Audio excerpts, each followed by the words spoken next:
कार्यक्रम में आप सबका स्वागत है। जो मेरे बगल में बैठे हैं, सबसे पहले सतीश जी, जो रेवाड़ी हलचल के नाम से अपना यूट्यूब चैनल चलाते हैं। उनके बगल में हैं अनिल आर्य जी, एक समाज सेवक और एक बुद्धिजीवी हैं। और उन्हीं के बगल में बैठे हैं वो नरेंद्र जोशी जी, जो एक धार्मिक संगठनों के पदाधिकारी भी रहे हैं और राष्ट्रवादी, जिनको कह सकते हैं कि राष्ट्रवादी सोच रखते हैं। और बिल्कुल मेरे सामने बैठे हैं राहुल जी, जो रेवाड़ी टाइम्स से पत्रकार क्या संपादक है, वो उनके मालिक है। तो आज का जो हमारा विषय इस वक्त हम लेके चल रहे हैं, वो विषय हमारा है कि जो भारत में घुसपैठ है, जो मुसलमान जैसे बांग्लादेश से आए या उससे पहले म्यांमार से आए, उन्होंने यहाँ अपना ठैया लगा रखा है। और इसके अलावा जो भी राष्ट्र विरोधी जो ताकतें हैं जो भारत में हैं इस वक्त प्रेजेंटली, उस विषय को लेकर है। तो सबसे पहले तो हम अनिल आर्य जी से जानना चाहेंगे कि अनिल आर्य जी, आपकी जानकारी में ये है कि किस किस तरह की क्या समस्याएं होती। पवन जी, आपके दर्शकों को मेरा नमस्कार, जय श्री राम। जहाँ तक अवैध घुसपैठ की बात है, वहाँ अभी हम अश्विनी उपाध्याय जी ने जो PIL लगाई हुई है सुप्रीम कोर्ट में, उनकी वो वीडियो सुन रहे थे। उन्होंने बताया कि 6 करोड़ के करीब ऐसे अवैध घुसपैठिए हमारे देश में अभी मौजूद है। 6 करोड़ के करीब, 6 करोड़ के करीब। और 5 लाख तो पाकिस्तानी जो है वो हमारे देश में मौजूद हैं, जो आतंकवादी हैं या यहाँ हमारे घात करने के लिए देश में आए हुए हैं। और उन्होंने हमारे हिंदुस्तान की मुस्लिम लड़कियों से विवाह करके 25 लाख के करीब बच्चे पैदा कर दिए हैं। और यहाँ तक कि हमारी फोर्सेस में भी वो जो है नौकरी कुछ कर रहे हैं, जिनको कि अब हमारी मोदी सरकार ने निष्कासन करने का आदेश दिया है, उनको निकाला जा रहा है। और रोहिंग्या जो म्यांमार से भगाए गए, वो नेपाल, पश्चिमी बंगाल, बांग्लादेश के रास्ते से यहाँ आ गए। और बांग्लादेशी पश्चिमी बंगाल के रास्ते से यहाँ घुसपैठ कर गए। और पाकिस्तानी मूल का तो मैंने अभी जिक्र किया ही है। तो वो पाकिस्तान से जो अब हम युद्ध की स्थिति में हैं, वो तो हमारी सेना सक्षम है और हमारी भारत की सरकार भी बड़ी दृढ़ इच्छा शक्ति की है कि वहां उनसे जो है सामना कर रही है और उनको खदेड़ रही है और उनको जो है परास्त भी कर रही है। लेकिन यहाँ तो पाकिस्तान एक हमारे हिंदुस्तान में ही जो है बना हुआ है।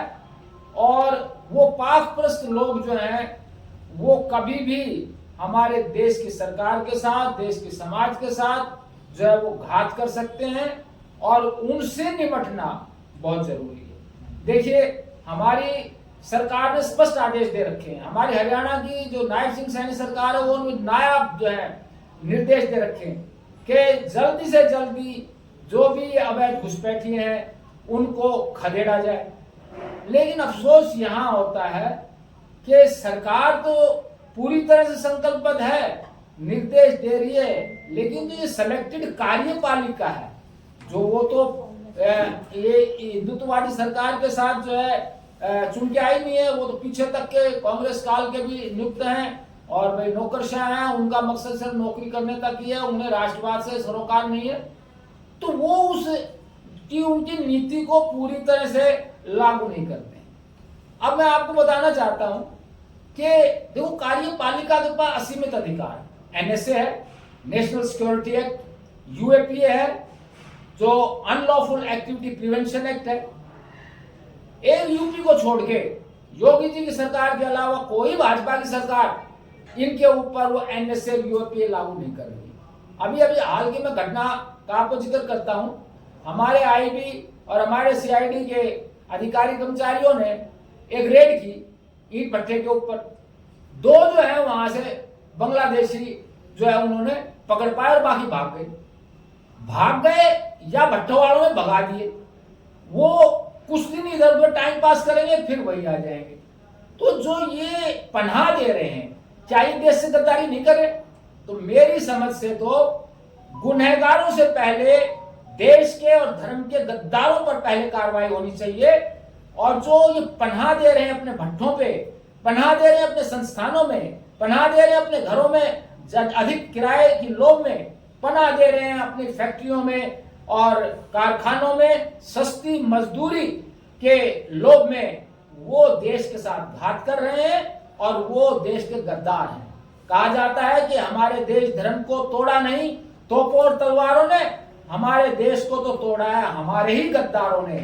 तो मेरी समझ से इन जो गुनहगार हैं, अवैध घुसपैठिया, जो वीजा लेके आए कुछ दिन का और वो जो है पूरा होने के बाद भी यहीं जो है बसे हुए हैं, और दूसरे जो अवैध रूप से आए हुए हैं, वो तो गुनहगारों को तो होनी चाहिए, लेकिन उन गुनहगारों से पहले भी ये हिंदू धर्म और समाज और राष्ट्र के गद्दारों पर पहले कार्रवाई होनी चाहिए। और क्यों नहीं उनके ऊपर एनएसए और यूएपी लागू होकर उनको भारी पेनल्टी उन पर लगाई जाए और उन्हें डिटेंशन जो है करके गिरफ्तार करके उनको भी जेल में डाला जाए, तब जाके इस हम समस्या से पूरी तरह से निजात पा सकते हैं। वरना हम जैसों को कोई अधिकार नहीं किसी का आईडी प्रूफ देखने का, और अगर हम पूछे तो हमसे कहा जाएगा आप कौन होते हैं। और जो हमारे पंच, सरपंच, पार्षद हैं, वो कमाने के लिए राजनीति में आए, वो विकास कार्यों के लिए अपने अधिक से अधिक सरकार में फंडिंग का हक चाहते हैं। भाई 2000 से हमारे 21,000 हो गया और भाई हम काम करें और उसके अंदर अपना कमीशन बाजी से कमाएं, लेकिन वो अपना ये कर्तव्य नहीं समझते कि देश के खिलाफ घात करने वाले ये अवैध घुसपैठिए घुसे हुए हैं, इनकी सही रिपोर्टिंग हम प्रशासन को करें, हम सीआईडी को इनपुट दें और उनको पकड़वाएं। अब कान, नाक और आंख प्रशासन के, आईबी के या सीआईडी के तो जनता ही है। जितनी इंफॉर्मेशन मिलेगी उतनी ही वो जो है उसके ऊपर कार्रवाई कर सकेंगे। इसलिए इन सब पंचों की, सरपंचों की, पार्षदों की एक सर्कुलर जारी करके हमारे डीसी साहब जो सब जिलों के हैं उनको सर्कुलर जारी करना चाहिए कि जिन भी घरों के अंदर जो किराएदार रह रहे हैं और संदिग्ध किराएदार हैं, उनकी पुलिस वेरिफिकेशन करने की जिम्मेवारी उन्हीं की है, उन्हीं पर जवाबदेही है। और वो सभी उनके कागजात इकट्ठे करके अपने अपने सरपंच को, अपने पार्षद को दें और वो प्रशासन को जमा कराएं। उसकी जो है वेरिफिकेशन हो, यूपीआई से हो, चाहे बायोमेट्रिक पद्धति से हो, चाहे जो है ट्रू कॉलर से करी जाए या अन्य अनेक तरीके हैं हमारे आईटी सेल के पास, उनसे करी जाए और उनको जल्दी से जल्दी खदेड़ा जाए। वरना भाई पंच सरपंचों के रिक्वेस्ट करने से, हमारी हिंदू पंचायतें करने से, वो करें ना करें, वो कोई हम उनके ऊपर दबाव नहीं दे सकते। लेकिन प्रशासन अगर सर्कुलर जारी ठोस करता है, कठोरता के साथ करता है, तो उनको सबकी जो है वो आईडी प्रूफ इकट्ठे करके देने होंगे और वो पकड़ में आएंगे। और अगर कोई झूठी या गलत जो है कागजात पेश करता है अपने किराएदारों को बचाने के लिए, अपने कार्मिकों को बचाने के लिए, और फिर वो किसी तरह आईबी सीआईडी के हत्थे चढ़ जाते हैं और वो अवैध घुसपैठिए साबित होते हैं, तो फिर उनके साथ साथ उन मकान मालिकों को भी और उन भट्ठे वालों को, उन संस्थान मालिकों को भी जो है गिरफ्तार करके अंदर डाला जाना चाहिए, क्योंकि वो हमारे देश के गद्दार है और गुनहगारों से पहले उन पे ठोस कार्रवाई होनी चाहिए। मैं तो इस विचार का हूं और बाकी भाई बताएंगे। हाँ जी नरेंद्र,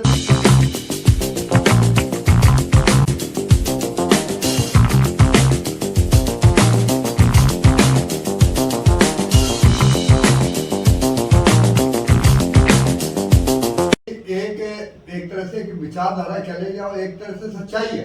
सच्चाई ये कि हर मुसलमान आतंकवादी नहीं है, लेकिन हर आतंकवादी मुसलमान है जी। मतलब जितने भी आतंकवादी पकड़े जाएंगे वो लगभग 90 या 100% यदि मानेंगे वो मुसलमान ही होंगे। तो इस बारे में आप क्या कहना चाहेंगे? क्या ये सच्चाई है? ऐसा कहना लगभग ठीक है, किंतु क्या है कि 100% मुस्लिम आतंकवादी तो नहीं होते, लेकिन 99% से भी अधिक ऐसा ही है। कुछ लोग कुछ गलत गतिविधियां कर रहे हैं कुछ उनको करने में सहयोग दे रहे हैं, कुछ उनको बचाने में सहयोग दे रहे हैं। तो सबके सब अपराधी तो हैं ही, जो अपराध कर रहा है, जो अपराध में सहयोग दे रहे हैं। इसकी रोकथाम कैसे की जाए? इसके लिए तो समाज को भी जागृत होना पड़ेगा, सरकार को भी कठोर निर्णय लेने पड़ेंगे। कानून तो बने हुए हैं, ऐसी बात नहीं है, लेकिन उनको कठोरता से उन चीजों को लागू करना पड़ेगा। अब बात यह है कि अब जैसा अभी अनिल जी ने कहा कि योगी सरकार बड़ी कठोरता से कार्य कर रही है, तो क्या बाकी सरकार के किसी ने हाथ थोड़ी बांध रखे हैं? काम तो वो भी कर सकते हैं, उनको करना भी चाहिए, है ना। लेकिन ऐसा प्राय दिखाई देता नहीं है। कभी कभी जब ज्यादा हलचल मचती है तो है ना, थोड़ी सी कार्रवाई होती है कि चलो वहां पर 2 पकड़े गए, वहां 5 विदेशी पकड़े गए, वहां 10 पकड़े गए, लेकिन बाद में ये भी पता नहीं लगता कि वो गए कहाँ। देखो, एक जिले से मान लो आपने अभियान किया, वो भी ठीक से नहीं हुआ, आधे अधूरे मन से हुआ, लेकिन ये कि जनता को खुश करने के लिए है ना कि चलो हमने कार्रवाई कर दी है, थोड़ी बहुत कार्रवाई हुई, एक जिले में कुछ लोगों को पकड़ लिया, है ना, वहां से या जनता ने ऐसा कुछ अभियान चलाया कि उनको भागना पड़ गया, जैसा अभी लगभग 2 साल पहले हुआ भी था, है ना। तो ऐसा हुआ तो एक जिले से भाग करके दूसरे जिले में चले गए, फिर तीसरे जिले में चले गए। और अगर मान लो सरकार, पूरी प्रदेश की सरकार भी कठोर हो गई तो फिर किसी दूसरे स्टेट में चले जाएंगे, तीसरी में चले जाएंगे, लेकिन और फिर वापिस थोड़े बहुत देर बाद घूम फिर के वहीं आ जाना है उनको। लेकिन ये देश से बाहर कब गए, कब निकाला गया, ऐसी तो कोई सूचना हमारे पास में है ही नहीं। नरेंद्र जी, मैं एक बार आपको रोकना चाहूंगा। जी, मैं पवन जी की बात से बिल्कुल सहमत हूँ कि हर मुसलमान आतंकवादी नहीं होता, लेकिन हर आतंकवादी मुसलमान होता है, बिल्कुल ऐसे। ठीक है। लेकिन जैसे कि आपने अभी बताया कि 99.9 आप तक पहुंचे कि सभी एक जैसे ही हैं, कोई सहयोग करके उनका। लेकिन इतिहास की अगर मैं बात करूँ या अभी की बात करूँ, सोफिया कुरैशी जो मैं सैन्य अधिकारी है, बड़ी सैन्य अधिकारी है, और इसमें ऑपरेशन सिंदूर 2025 अभी जो 2 दिन पहले, तो व्योमिका सिंह के साथ मिलकर 9 ठिकाने पाकिस्तान के आतंकवादियों को उन्होंने नष्ट किए, और एक बहुत बड़ा नाम बनकर आए हैं। उससे पहले अगर हम बात कर लें मिसाइल मैन, हमारे पूर्व राष्ट्रपति, हाँ जी, ठीक है, अब्दुल कलाम आजाद जी, तो उनकी भूमिका को भी नकारा नहीं जा सकता। आज के दिन वो बहुत बड़े हैं अपने देश के अंदर, तो 99.9 कहना नहीं है। हम आपको विचार अगर देखें मुसलमानियत की तरफ अगर आप जा रहे हैं, तो ऐसे काफी साक्षात हुई है मुसलमानों में भी, जो देश हित के लिए हर युद्ध में भी, यूपी के शायद अहमद कुछ ऐसे करके हैं, उनका नाम अगर वो नहीं होते तो वो युद्ध जीतना शायद ही नसीब नहीं होता, बहुत बड़ा नाम है। अब बात हम जैसे अनिल आर्य जी ने बात की कि जो घुसपैठी बनकर आ रहे हैं, जो बांग्लादेश से आ रहे हैं, रोहिंग्या आ रहे हैं, ठीक है, तो उन पर रोकथाम कैसे लगे, पूरा टॉपिक ये है। क्योंकि अभी जो स्थिति बनी हुई, युद्ध की स्थिति बनी हुई है, और इस प्रकार की अगर हम 99% मुसलमानों को कहते तो पूरा ही हो गया। नहीं, 99 में और 100 में फर्क है। जो अभी आपने नाम लिए हैं वो 1% या उससे कम वालों में ही शामिल है ना।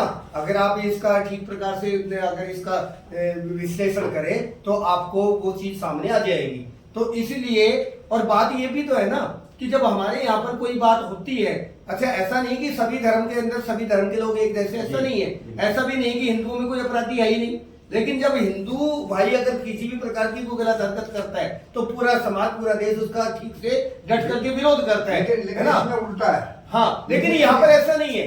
यहाँ पर क्या है कि उनको मतलब कहीं ना कहीं डायरेक्टली या इनडायरेक्टली उनको समर्थन मिलता है, और अगर ऐसा ना हो ना तो ये इतनी बड़ी कहानी बन नहीं सकती है। और उसके लिए जो है ना, समाज को जागरूक रहना ही पड़ेगा कि ऐसे लोगों को किराए पर ना रखें, ऐसे लोगों को जो है ना किसी कार्य व्यवसाय पर ना रखें। आर्थिक बहिष्कार करना उनके अधिकार क्षेत्र में आता है ना। हम किससे सामान खरीदेंगे या किससे सामान नहीं खरीदेंगे, हमारा अपना अधिकार हो सकता है ना। अगर हम इस प्रकार की अगर एक कार्रवाई करते हैं और ऐसा अपना मानसिक वातावरण अपना बना लेते हैं और इसको लोग समझ जाते हैं, तो ये हमारे लिए बहुत अच्छा होगा। और इसके लिए प्रशासन को भी हम पूरा दोष तो नहीं दे सकते, अकेला प्रशासन या अकेले मोदी जी या हमारे सीएम साहब सब कुछ कर देंगे, ऐसा नहीं है। जिम्मेदारी हम सबकी बनती है, लेकिन इसके अंदर अगर प्रशासन और सरकार चाहे तो हम सब लोग मिलकर के सहयोग कर सकते हैं। एक कानून के दायरे में रह करके हम उनकी मदद कर सकते हैं कि ऐसे गलत लोगों की पहचान करके उनको शीघ्र उनको देश से बाहर किया जाए। नरेंद्र जी मैं बात कर रहा हूँ कि अभी जैसे अनिल आर्य जी ने बताया जी। जो काफी अच्छे चिंतक भी बताए जाते हैं, हमने इनकी काफी पोस्टें भी देखी हैं, वो गहराई तक गए हैं। अभी इन्होंने एक बात की 5 करोड़ के लगभग जो है मुसलमान हैं, और अभी जब मोदी जी ने आदेश जारी किया था कि जो अपने यहाँ की जो बेटियां हैं लेकिन वो पाकिस्तान में ब्याही है, उसके बाद बच्चे पैदा करके बच्चों को भी इधर लेके आई हैं, तो उनका क्या हो? सबसे बड़ा निर्णय तो वो है। ऐसे 5 करोड़ है समथिंग, जो आइडिया निकल के आए 5 करोड़ के लगभग ऐसी हैं जो इधर की नागरिकता भी नहीं है उनके पास, और वो वहाँ की नागरिकता भी नहीं है। राहुल जी, अब एक विषय और भी है कि यहाँ पे जैसे अब हम एक तरह से एनालाइज करते हैं कि जैसा हमारा ऑब्जर्वेशन रहा है कि 1996 में यहाँ लगभग 2000 के करीब मुसलमान थे अपने रेवाड़ी बेल्ट में, अहिरवाल में ज्यादा होंगे 3000 1000 साइड में होंगे, लेकिन आज इस वक्त इनकी संख्या 25,000 के आसपास कम से कम है। बिल्कुल। और इसी समय में जो शासन रहा वो कांग्रेस का रहा तो निश्चित रूप से कैप्टन अजय सिंह यादव वो विधायक जो है वही यहाँ के विधायक भी रहे और मंत्री भी रहे।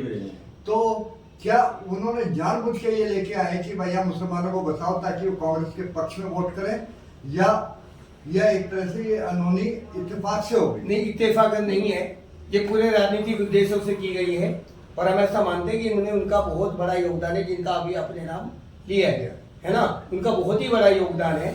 अन्य लोगों का भी रहा है, लेकिन उनकी भूमिका विशेष रूप से रही है, और ये राजनीतिक उद्देश्य से ही ये संतुलन को खराब करने का प्रयास किया गया है। लेकिन बात ये है कि एक विभीषण ने पूरी लंका को ठिकाने लगा दिया, और अगर इतने भारी संख्या में अगर विभीषण हमारे बीच में होंगे तो ठीक है, आज के समय में तो सरकार है, मोदी जी और उनकी कैबिनेट जो काम कर रही है इससे बेहतर कुछ हो नहीं सकता है, खूब अच्छा हो रहा है, लेकिन इन विभीषणों का इलाज करना भी बेहद जरूरी है, वरना हमारी सारी मेहनत जो है ना कोई काम की रहेगी नहीं। अब जैसे पिछले साल जब जो मेवात में जो कांड हुआ जिसमें आपके लड़के को भी गोली लगी, तो वो उनकी मतलब इतना जल्दी उन्होंने स्टेप कैसे उठा लिया कि भाई ये या तो हम लोग कमजोर है, जरूरत से ज्यादा कमजोर है, कि उन्होंने सोचा कि भाई ये तो कुछ कर नहीं सकते, या सरकार का सहयोग नहीं मिला, तभी तो उन्होंने इस तरह का कदम उठाया कि मंदिर के अंदर गोलाबारी करी है। नहीं, सरकार की लापरवाही पूरी रही है, प्रशासन की भी रही है, बिल्कुल रही है, और ज्यादा इसके विषय में मैं जानते हुए भी ज्यादा कुछ कहना नहीं चाहूंगा, लेकिन ये गलत तो हुआ है, और इसके अंदर दोषी अनेक लोग मिलेंगे, और वो जो समाज है जो इन कार्यों के लिए जाना जाता है वो तो पूरा का पूरा है ही।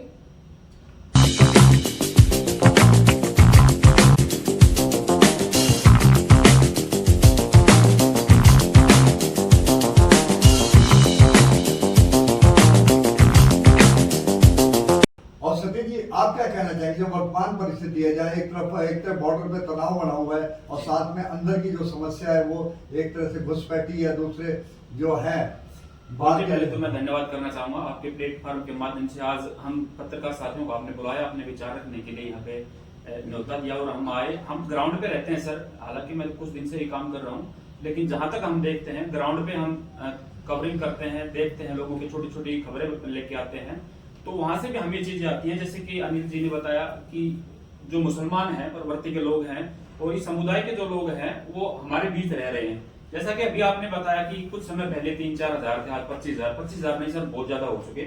हमारे जिले की बात कर रहा हूं मैं, और हमारे आसपास गांवों की बातें कर रहा हूं मैं। इतने मुस्लिम हो गए जो शायद हमारे देखते देखते 10 साल पहले 1 या 2 परिवार हुआ करते थे, आज वहां आधा गांव हो चुका है। और जैसा कि सर ने बताया कि 99.9% गलत होते हैं, अगर 90 भी हम मान के चलते हैं तो वही बात है सर, चने के साथ घुन तो पिसता ही है।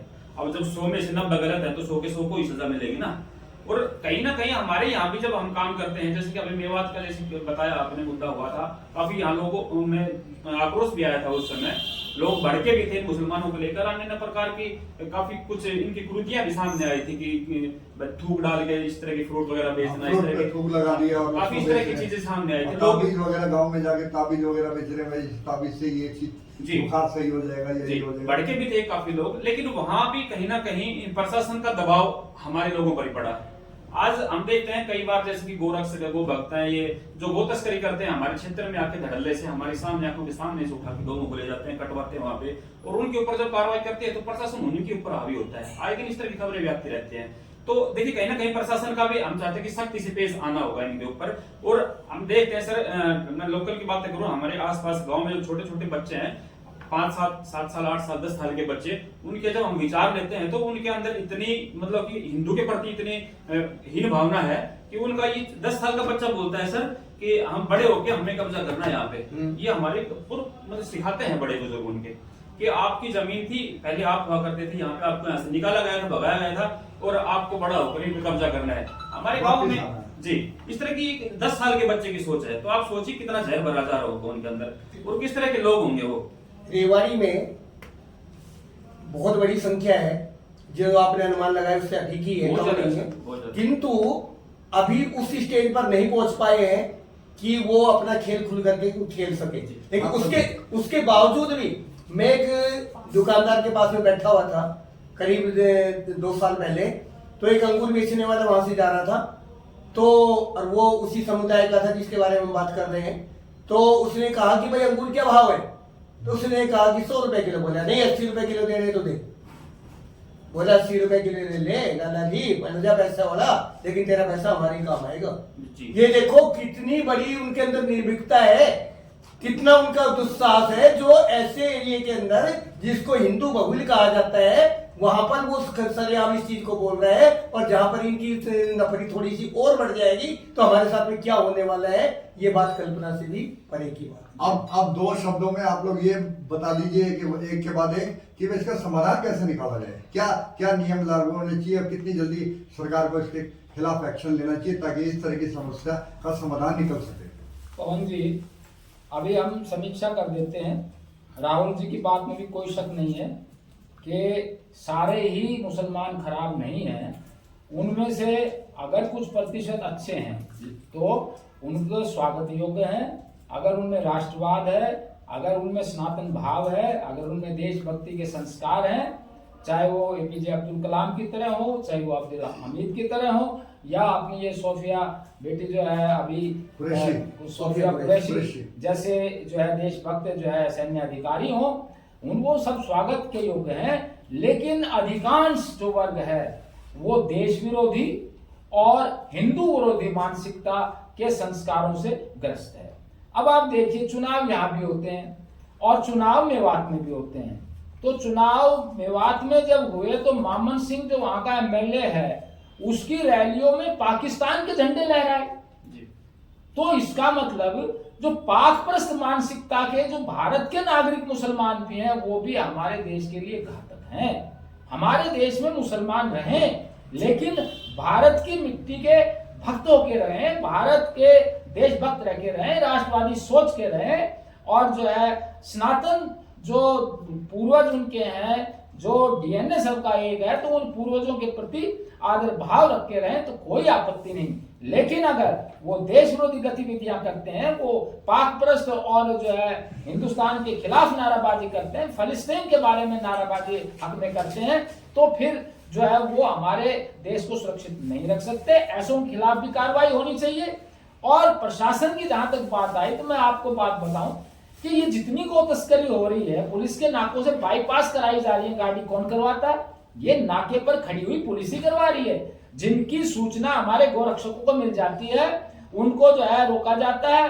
गोली खाने के लिए सोनू सरपंच जैसे अपनी जान की शहादत देते हैं, दूसरे लाठी डंडे खाते हैं, और जिनको इन्फॉर्मर होना चाहिए था वो उनकी जगह जो है लठ बजा रहे हैं, वो उनकी जगह गोली खा रहे हैं, और ये जो है माल मलाई खा रहे हैं पुलिस प्रशासन वाले। अधिकांश नहीं है, राधे श्याम शर्मा जैसे नू के अंदर जो वो हुए एसएचओ वो भी हैं, हमारे अनुज चौधरी जैसे यूपी में जो है वो भी हैं, हमारे यहाँ रेवाड़ी के अंदर विद्यासागर जैसे अधिकारी जो है देशभक्त वो भी हैं। लेकिन अधिकतर जो है अपने नौकरशाही के उसमें अपनी नौकरी को सुरक्षित रखने और अपने नौकरी से कमाने और ऊपर के माल पाने के चक्कर में ज्यादा रहते हैं। तो प्रशासन से इस भ्रष्टाचार को हमें दूर कराना ही होगा। सरकार मुद्दा भटक गया ना, बात तो ठीक है, भ्रष्टाचार की बात नहीं हो रही, बात हो रही थी उस आतंकवादी जो मतलब तो आतंकवादी सोच जो है ना वो ऐसे पाक प्रस्त मानसिकता वाले लोगों की है। और जो ये मुनीर है पाकिस्तान में, ये तो जो है जो जिन्ना है उसी का दूसरी कॉपी है। वो कहता था कि लड़के लिया हमने पाकिस्तान और खुशी से लेंगे दूसरा हिंदुस्तान। तो वो हिंदुस्तान में ही उस योजना को जो है सफल करने की कोशिश की जा रही है, घुसपैठ कराई जा रही है। और इस घुसपैठ के खिलाफ अगर हमने प्रशासन को बिल्कुल इम्प्लीमेंट करने के लिए सख्ती से जो है आदेश सरकार से नहीं करवाए और जनता ने दबाव नहीं बनाया, तो फिर जनता के पास तो कोई अधिकार ही नहीं है किसी की आईडी प्रूफ देख लें या किसी की रोक टोक कर लें। तो प्रशासन को अलर्ट मोड में सबसे ज्यादा आना पड़ेगा। हम तो उनके आंख नाक कान है, उनको सूचना दे सकते हैं और सूचना देने के बाद कार्रवाई उनको ही करनी पड़ेगी। और निजी प्रशासन का जो जिम्मेवारी है वो सबसे बड़ी है, वो सबसे अहम भूमिका प्रशासन की है। और हमारे डीसी साहब और सभी जिलों के डीसी जो हैं उनको सख्त सर्कुलर जारी करना चाहिए इन सरपंचों को और इन पार्षदों को और जितने भी ये जिम्मेवार जो जनता के अंदर नुमाइंदे हैं कि उनका भी राष्ट्र के प्रति कर्तव्य है और अपने चौकीदार की सहायता लें या खुद आ लें। और जितने भी किराएदार जो है ये बैठा रखे हैं उनको 1 हफ्ते का नोटिस दिया जाए कि वो इसके अंदर पुलिस वेरिफिकेशन के लिए थाने में कागजात जमा करवा दें और जो गलत सूचनाएं दे जो नहीं कराए तो उन पे एनएसए यूएपी लागू किया जाना चाहिए। जब यूपी में लागू किया जा सकता है तो हमारी रेवाड़ी में क्यों नहीं, हमारे हरियाणा में क्यों नहीं, भाजपा के अन्य शासित जो प्रदेश है उनके अंदर एक योगी सरकार को छोड़ के क्यों नहीं किया जा रहा? वो इतनी कमजोर इच्छा शक्ति के क्यों है? जब हमारे नेता प्रधानमंत्री जी चाह रहे हैं कि इनका निष्कासन हो तो वो उनका अक्षर से पालन क्यों नहीं करते? ये यहाँ कहीं ना कहीं इच्छा शक्ति की कमजोरी दिखाई दे रही है। ऐसा है, हमारे भारतीय मूल के लोग अनेक अनेक देशों में अच्छे पदों पर स्थापित हैं, कई मंत्री हैं, कई सांसद हैं, उससे भी बड़े पदों पर हैं, उपराष्ट्रपति भी रहे हैं। लेकिन वो जिस भी देश में रहते हैं वहां के परिस्थितियों के अनुकूल उस देश के लिए काम करने वाले, उस देश का उनकी जो प्राथमिकता होती है उस देश के लिए पहली प्राथमिकता होती है, वो रह रहे हैं। लेकिन हमारे यहाँ पर कि हम खाएंगे भी और बखेरेंगे भी और गुर्राएंगे भी, ये सिस्टम बिल्कुल भी नहीं होना चाहिए। और ऐसा करने वालों के लिए जो है ना सरकार को भी सख्त होना पड़ेगा। अगर नहीं होती है तो सख्त उनको करना पड़ेगा। सरकार सख्त हो, प्रशासन सख्त हो, जनता जागरूक हो और इन लोगों का जो है ना कानून के दायरे में रहकर हम जितना बहिष्कार कर सकते हैं वो तो हमें करना ही चाहिए। जोशी जी, केवल जागने से काम नहीं चलेगा, क्रियाशील भी बनना जाएगा, सड़कों पे भी आना पड़ेगा क्योंकि सड़कों पर जब भीड़ आती है जब ये एक्टिव मानी जाती है। प्रशासन से अगर सरकार से सर्कुलेशन जारी हो गया और प्रशासन को सख्त हिदायतें दी गई तो नेचुरली रूप से इम्प्लीमेंट होगा। बिल्कुल होगा, हम जैसे व्यक्ति सहयोग करेंगे। और फिर भी प्रशासन नहीं करता है तो हम जैसे जो वरिष्ठ नागरिक है उनको इस प्रशासन के खिलाफ धरना देकर बैठना चाहिए और सरकार को आगाह करना चाहिए कि ये गद्दारी कर रहा है प्रशासन भी, और इस प्रशासन के खिलाफ भी जो है कार्रवाई की जानी चाहिए।